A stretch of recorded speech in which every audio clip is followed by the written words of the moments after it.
Welcome back to Switch to Linux. This is another edition of Outdoor Philosophy. It's looking a little scary over there, like we might see some rain soon, so hopefully I don't get rained on here in the process.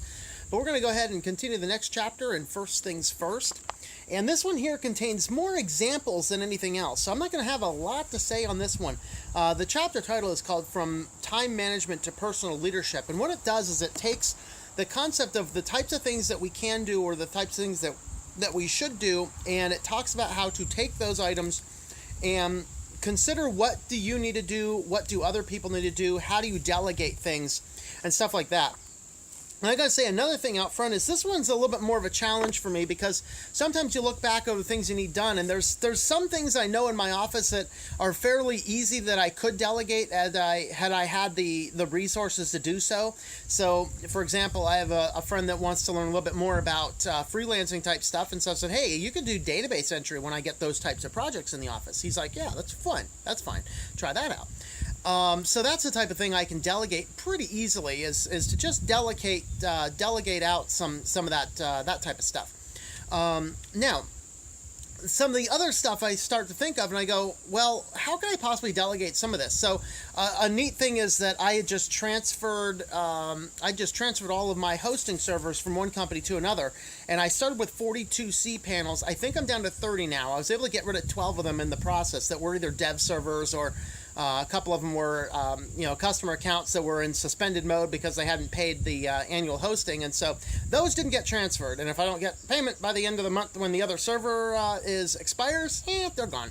That kind of happens. So, but then I thought, I could even go on and have the new hosting company migrate up to 25 of those, which meant that I really only have to migrate 5. But then I started to think, a company that's going to migrate these, are they going to verify all the sites? Are they going to double check all the emails? Are they going to do all of that kind of stuff? And I started to think, it's like, I don't really want to place that in the hands of these other people that I don't really know. And so I just kind of looked at everything and said, I could probably delegate this, do this myself. I probably should have taken them up on their offer, at least had them do the most non-critical ones and have me handle the most critical accounts. I probably should have done that. So this chapter here needs to speak to me where I need to do a little bit more of this. I need to figure out the resources to help delegate some things out. And that's certainly an area that I need to work on of anything in this book, because I've read this book so many times that the fact that I kind of need, this is the one area I have needed to work on. I probably still need to work on it. But it starts out with an example looking at Monday morning at the office. And this fictional you, we'll say, goes on and has a series of things that they want to look into.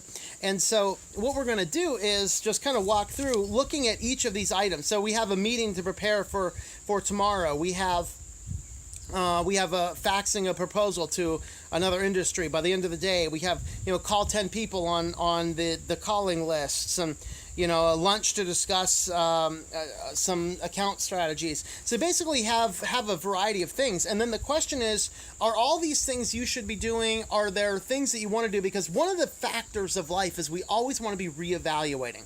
You always want to double check, am I doing things the best and most efficient ways? Sometimes you get stuck in a rut. And when we get stuck in one of those ruts, we need to figure out how to get out of that rut and move in better directions.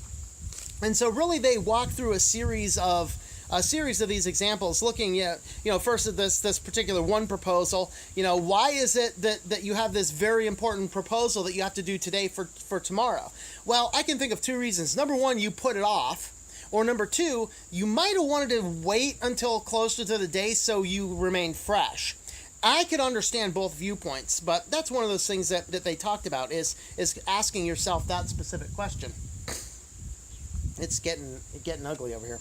And then it basically walks through a variety of different things. Rather than giving us steps like they have in the past, the book kind of gives us an example to walk through. Like you have a shared secretary. Are there things that the secretary could do for the common materials that you could be consulted on for the more critical things? Let's see, quality control. And then basically it walks you through, so let's just kind of summarize what it did rather than walk through their specific examples. He looked at each thing on the calendar list and asked himself this question. What is it that is critical? What can I be doing? Is there anything I can delegate? And all that kind of stuff. And you have to take that approach with all aspects of our life, not just the business situation. A lot of area that we sometimes get some struggling with is family structures.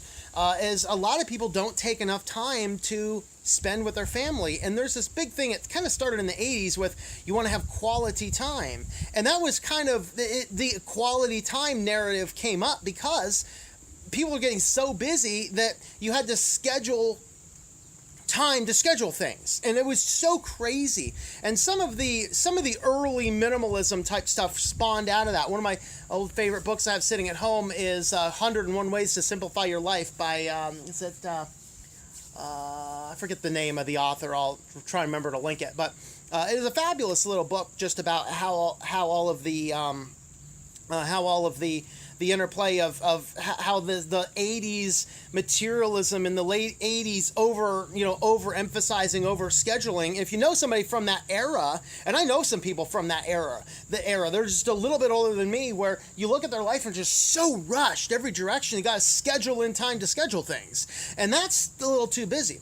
And oftentimes we don't stop and think about the things we could do better with our family structures. And it's not the quality time, it's really oftentimes the quantity time. As some people who talk about, children experts, they say love, in the terms of a child can understand it, love is spelled T-I-M-E. Okay, it doesn't matter how good the time is, what they really want is a lot of you. And that's a reality to keep in mind. And so the authors look at the business relationship, they look at the family relationships, and then of course specific team relationships. And then basically what they want to do is examine all these different things, figure out the best ways to streamline everything, so then you can look back and say, at the end of the day, did I do things that other people could have done? Did I do things that I probably shouldn't have done? Did I waste a lot of time? A lot of these kind of basics. And that's really all this chapter is about, honestly. A very short chapter on just a few little things.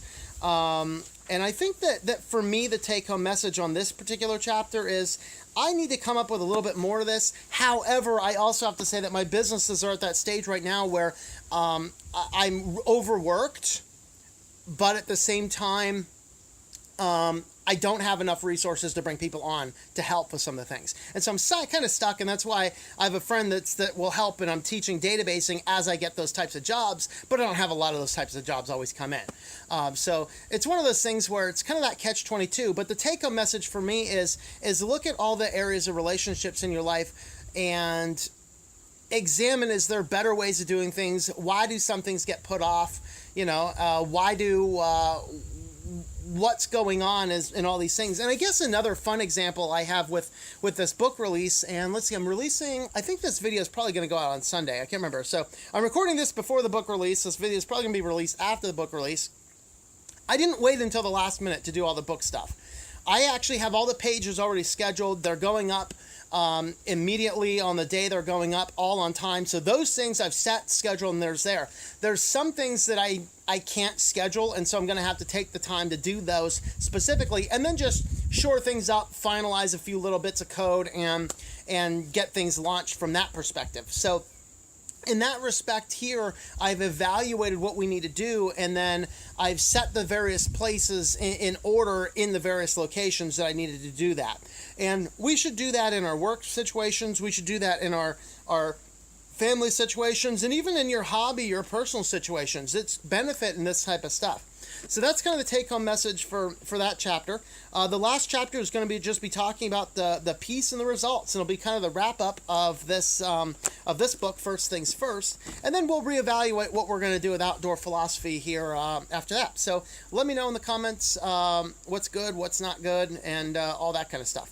So also, if you want to help support what we're doing, switch to linux.com/support. Currently, we have PayPal support, we have Patreon support, and we have Amazon support. But you can keep going to that Switch to Linux page, and you'll see anything that is new will pop up over there. So thanks for watching, and I hope that you enjoy switching to Linux.